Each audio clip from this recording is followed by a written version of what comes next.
All right. Good evening, folks. This is the unique outlook for the week. I want to be brief. I want to be precise. I don't want to waste your time. We have things to do, right? So let's get right to it. No more wasting time. Right here we have SPY on the weekly time frame. I placed some guidance inside of the Discord. Let's quickly go over that. That way we can transition easily and smoothly to the charts, right? After we have our mindset together and our outlook together, okay?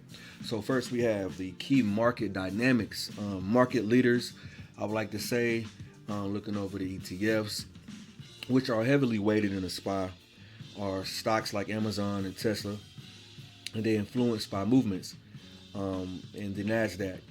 Post-election sentiment, Trump wins. It's really sparked the bullish environment in both crypto and the stocks. All right, let's just make no mistakes about it. Also, you have the options expiration, which is a dynamic I'll go over in another video, but this is something to bring to your attention, that when options are expiring, which on November 11th, there are options expiring. It could bring choppiness or, range-bound market. Either way, somebody's going to lose, and so there's opportunity in range markets. I'd explain on the video, on the chart. We got the key levels and strategy for SPY. If you want to grab a notebook and pen, paper, or maybe take a screenshot or video record, however you want to do it. So SPY key levels and strategy. 598.19, which is the weekly opening level. Holding above this level keeps the bullish trend intact. 589 is a major support on the daily, weekly. If it breaks, watch for potential downside. 585.55 is the next critical demand level. If SPY loses 585.55, then it could move lower, right? So if it moves lower, then we're targeting 582. 582.58 is last week's opening. Another possible demand level. Failure here could push SPY further down. However, if it acts as a demand level at 582.58, we simply target 585.55 for the quick scalp for our 3-to-1 risk to reward ratio. All right. Now, if SPY breaks below 582.58, stay with me. It can go further down. But what's the level we look at? 580.33. Now, this is key support level. And if this fails, expect potential sharp moves to 575 or 568 in that range. And below these levels, risk increases for a drop towards 567. All right, your upside target, if support holds, SPY can aim at 602, 606, 610. And that's banking on the 5819 weekly opening level. Holding above this level keeps the bullish trend intact.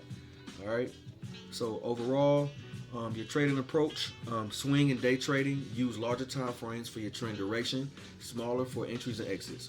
At each level, if support holds, look to buy calls as dips continue to be bought. If support breaks, treat levels as resistance for puts and avoid chasing. Each level is a potential turning point. Wait for confirmation before acting. And you guys can use the 30-minute candle. It's a strategy I always use if you're day trading. A 30-minute candle is a good recognition, a good spot to look at for your entries and exits. So you want to avoid chasing, and remember for the 30-minute, for your entries and or your exits, that each level is a potential turning point.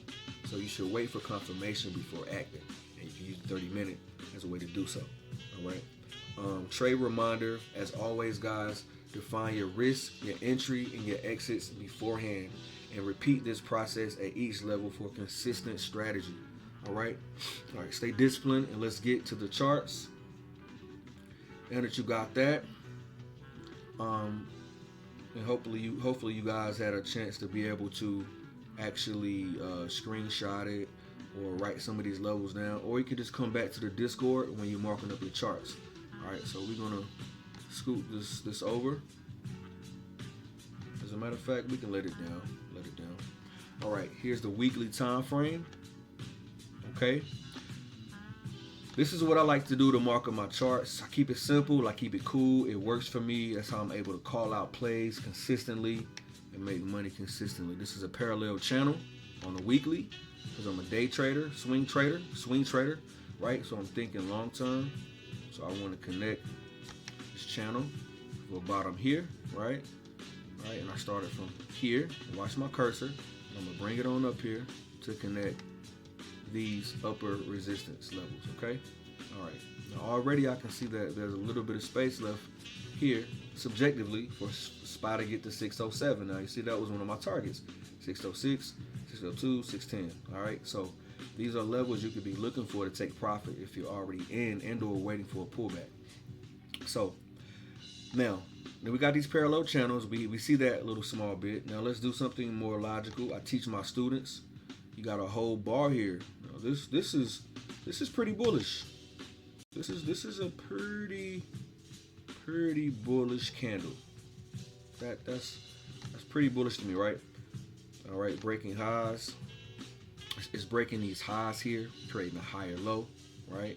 Bullish engulfing, and have this candle been a little smaller towards maybe right here or down there, I would have been a little skeptical about buying calls into the weekend. But I bought calls, right? I bought $615 calls in January. I bought those. All right. So with this being a bullish candle and you see the bullish momentum, you want to ask yourself, where is the next place of demand? Where is the next place of demand? And I can tell you where the next place of demand is. 1 second. I'm going to take this off here. Alright, I'm going to put our parallel channels back up here. Alright. There we go. Alright. Now let's focus on this candle. What are the levels we talked about on the Discord? Let's talk about it.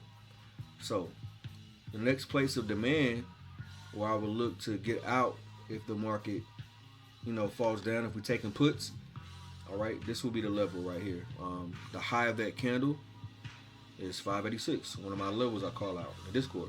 So 586 is a place where price could be bought up again, and we can start going back to the upside. All right, if this level fails, then we would just simply target the next level, which would be 583. 583 is the next level, major support level, 583, right?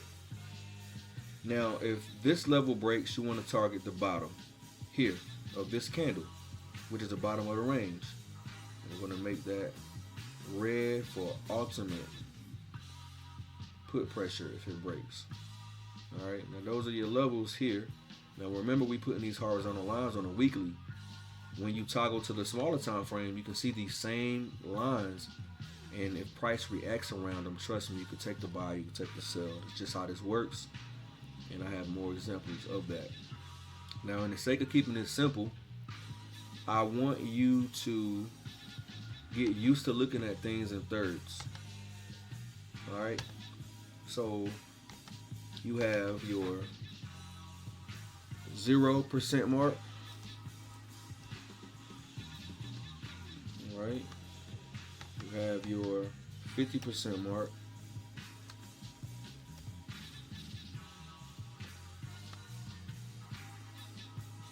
Make this a little bigger so you'll see it a little better. And you also have your 100% mark. Now these levels are significant and mean something. Now up here would be, for this candle, remember we focusing on this big green bullish candle. At the top will be the 100% mark, right? Because this whole move can represent a 100% move. All right, 0% will be here, right? As you can see, when price got to this level, it got bought up. So this was the best risk to reward. Okay. And this is the 50% mark here. All right. Now 1, 2, and 3. Now if you just look to the left, right here, you see that price got bought here. This was at the 0% mark, your best risk to reward. All right. And price broke past here. Was the previous high, and we broke past that high, which is a bullish. It's bullish because this candle, this big candle, it broke the highest high. And we all know as traders, once those highs get breached and it closes and breaks above, and we bullish because higher highs and higher lows, which this is a higher low from this one, is a bullish trend. We don't need to think about that. Now these 50% marks are your midway point that ironically matches up with the high of the range from the previous weeks, okay? And all you're looking for is for these levels to hit. So just thinking about it that way, you could take these and we're going to toggle down to your daily, right? And you see these same levels. See your same parallel channels. You see the gap that was created, all right? So you have a gap here, all right? Gaps do like to get filled. I could do a video on gaps and you could do some research and see how significant gaps are, how fast they close and how slow they close, depending on what time. So we're going to put gap for gap here. All right. Now, what you want to be looking for simply is every time. Now, if I'm trading this and I got my levels, all right, we look at the daily. Let's go to the 4 hour. All right. Got the same levels. See everything. Okay. We have price above opening price. All right. We are up here. Now, let's turn on the Heikinashis. Heikinashis are something I like to use to clear all the noise. All right. Typically, when I see two solid Heikinashis, we're going to go right here. All right. Right there. Typically, when I see two solid bars here, and there's no wick on the bottom, that's indicating bullish pressure, and the bulls have taken over. And it's just a good entry point for me to ride it up, okay? Now, let's go back over this way to current moment, all right? We want to throw our volume profile. Now, the volume profile is fixed, and it's not a lagging indicator like moving averages. You notice I don't have any moving averages up here, but I do use them on my Webull. But the volume profile is a future forward thinking indicator, and it has something called the point of control. Now I'm going to take this indicator and I can have 2 points, a starting point and the ending point. I started from here as I'm circling around right here, right? The bottom of this double bottom, W, double bottom, right? And I want to bring it all the way up to current. Now I'm going to look for a red line to pop up. You guys are watching this with me live as I record it. As I said, I wanted to keep this quick, simple, and brief for this video, but precise. So we're watching for a red line together. You ready? Wherever the red line is when I let go of the button, that's the point of control, a very significant level. You ready? Let's do it. All right, got a red line right here. Now this is a volume shape profile, which is a P, okay? And volume shape profiles represents bullish continuation, right? So let's find that. Volume profile letters. Let's see what we come up with.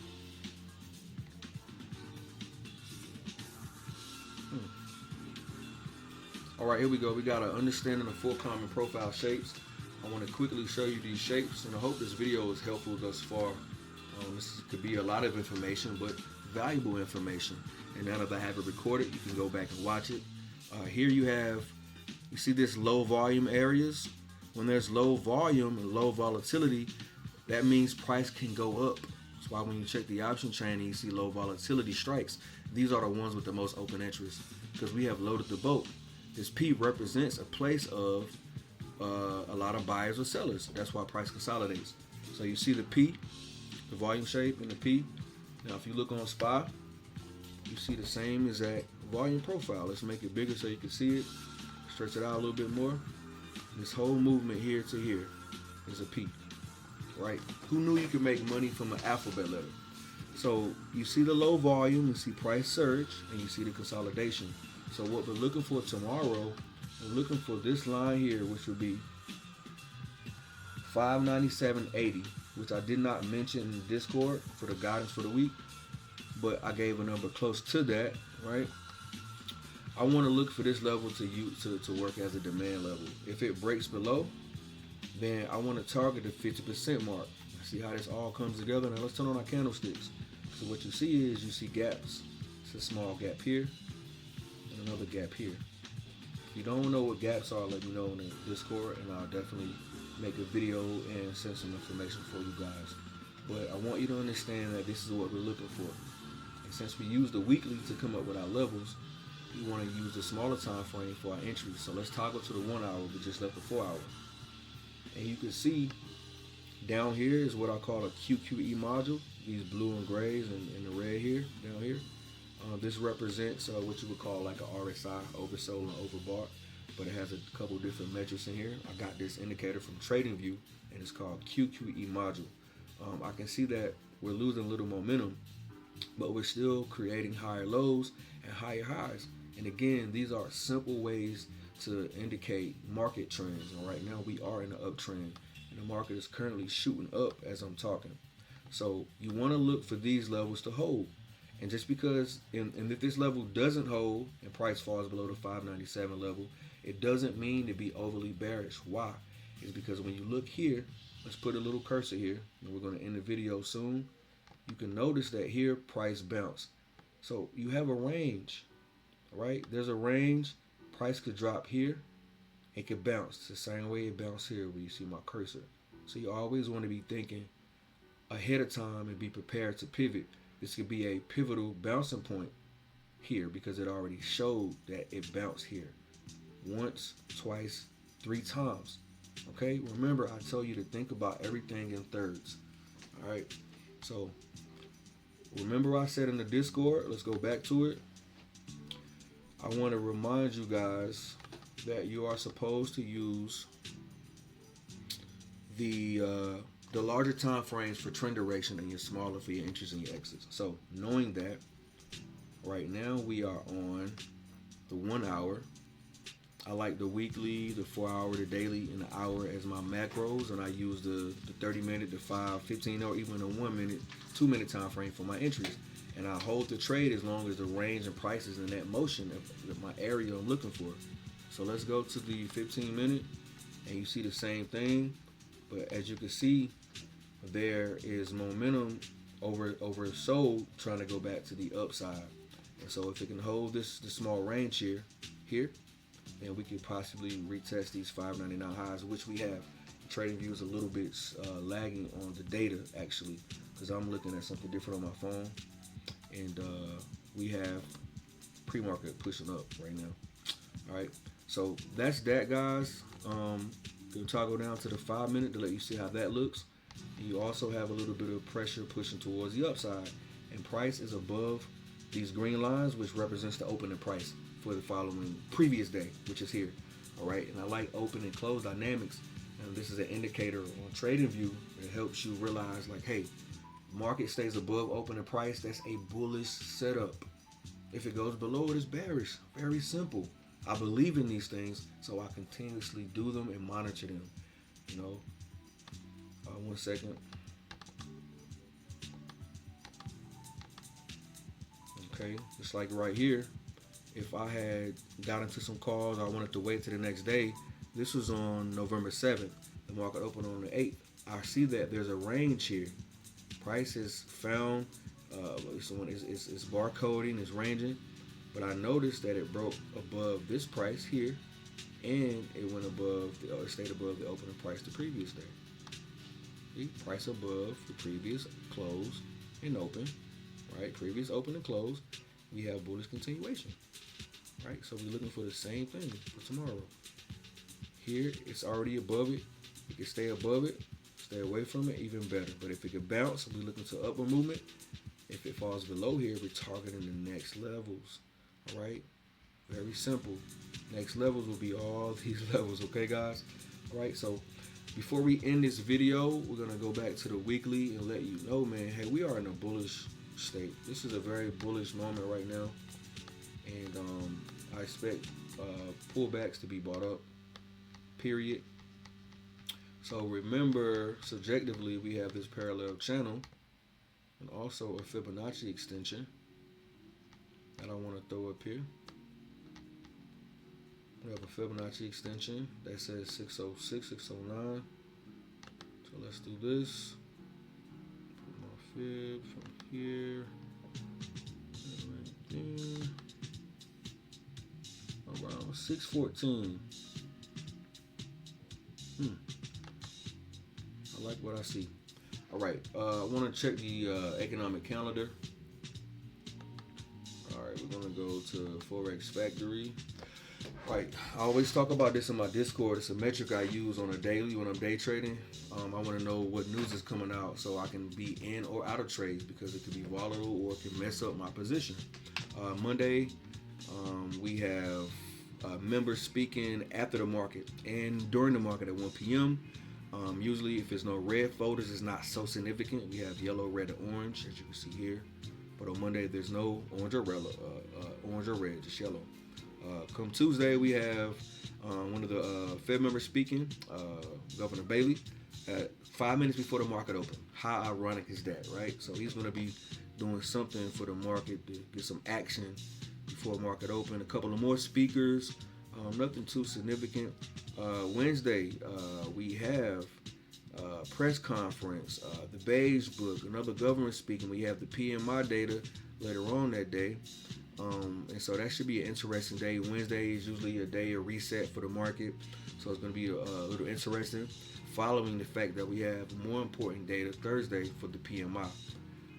So these are significant data points, unemployment claims. This metric does move SPY in a certain way depending on that data, and I'll make a video for that in order to let you guys know the dynamics of how the unemployment comes out, and it can really change the direction of SPY depending on what the data is. All right, and last but not least, Friday, we have core retail sales, which is very important, and this is okay. Hey guys, I apologize. This thing was still in October. Let's go back up to the 11th. Okay. The 11th, we don't have anything important. The 12th, we have climate count change, a couple of speakers, wage prices, a bunch of speakers. CPI Wednesday. Okay, so we have a significant day on Wednesday with red folders. CPI is going to move the market, of course. It could be a nothing burger. We already know that the Feds want to cut rates. All right, so this could be actually more bullish for the market. But we will see. Or it could be a pivot point because people are taking their profits on Monday and Tuesday of this week, or maybe Tuesday. And so this is an excuse for them to crash the market with some sort of data. All right, it's easy for them to gauge and read. And they can see when people are taking profits and when they're buying, right? I want you to think about that. And for the rest of the week, more core PPI and unemployment claims, more Fed speakers at 3. This is going to be a big moment for Thursday. Keep a watch out on that. And last but not least, Friday, we have the GDP. GDP is a very important metric for the market and Forex market. So that's going to be coming out before the market opens on Friday. And Fridays could be like a runner. You know, it's very, very low volume. So be careful to be in and out on trades on Friday if you're going to be trading. All right, and that's that. Here's the fear and greed index. The greed index I look at, it's at 61. Famous quote by Warren Buffett: "Be fearful when others are greedy, and be greedy when others are fearful." We've been around extreme greed and greed while the market been going up lately. Sort of like risk on, which could be a contradiction in itself. But we are here, and we have bullish momentum, and so I'm all for it. Another metric I want you guys to pay attention to is the futures market, which is up right now. I use CNBC pre-market data. We are up on all sides. NASDAQ, SPY. The Asian market is down, but the Euro market is down. But we're up right now. Futures is up, and one of my metrics I like to use is also the HYG. This is the 5-year corporate bond ETF, and this is a weekly chart. And whenever I see this bond, the bonds going up, this particular corporate bond, 5-year bond, it mimics the SPY, pushes the SPY up. And so this is just something cool for you to look at. 70 was a good place of support for this, and now we are making higher lows. Higher lows, and we're trying to reach that high right now. And there's resistance above here. So this is a metric that I use to gauge SPY's price, and it is heading back up to the upside.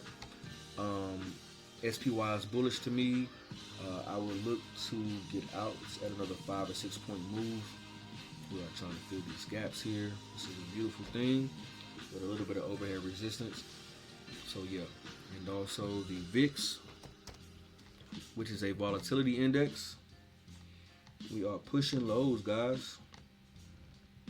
Trying to hit some of these lows. Whenever the VIX goes down, the market goes up. SPY goes up, VIX goes down, and SPY goes up. All right, guys. Thank you for your time. Peace and blessings. Remember the lessons. Remember the guidance. Remember the thought process. All right. Guys, have a blessed day. Peace.